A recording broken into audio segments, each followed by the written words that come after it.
దోర్నాల మండలం కేంద్రంలోని Jesus healing టెంపుల్లోని నూతన సంవత్సరపు ఆరాధన అద్భుతంగా జరిగిందని జీసస్ హీలింగ్ మినిస్ట్రీస్ అధ్యక్షులు బ్రదర్ యేసన్న తెలియజేయడం జరిగింది. యేసన్న మాట్లాడుతూ ఈ నూతన సంవత్సరంలో పాత అలవాట్లు పాత పద్ధతులు మానుకుని కొత్త జీవితం జీవించాలని వాక్య సందేశం అందించారు. తదుపరి నూతన సంవత్సరం కేకును కట్ చేసి అందరికీ పంచిపెట్టడం జరిగినది మరియు నూతన సంవత్సరపు క్యాలెండర్ ఆవిష్కరించడం జరిగింది.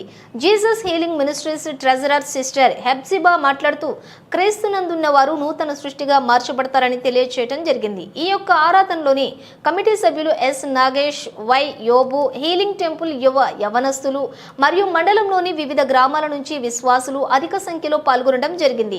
ఈ ఉదయకాల సంబంధారా నీ జీవితము విలువైనదని నీవు మొట్టమొదటిగా ఈ నూతన సంవత్సరంలో గుర్తించాలి. ఏం చేయాలి చెప్పడమా? నీ జీవితం ఏంటి చెప్పండి? విలువైనది.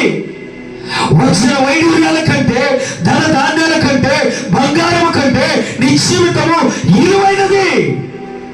మొట్టమొదటి ఆశీర్వాదం నువ్వు గుర్తించాలి బిడ్డలారా. అందుకోసమే ఒకడు లోకమంతా సంపాదించుకుంటే ప్రాణం పోగొట్టుకుంటే వాడికి ఏముంది చెప్పండి? లాభం దేని బిడ్డలారా? ఏం లేదు.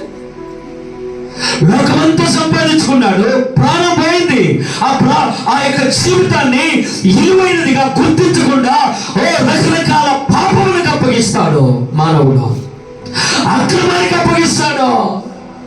దేని బిడ్డలారా? అలా ఉండడానికి వీల్లేదు. నీ విలువైనదని గుర్తిస్తే దాన్ని జాగ్రత్తగా కాపాడుకుంటావు. ఈ సంవత్సరంలో అట్టి కృప నీ పైన, నీ కుటుంబం పైన కృమ్మరించునుగాక. చెప్పండి ఒకసారి హల్లెలూయా. అందుకోసం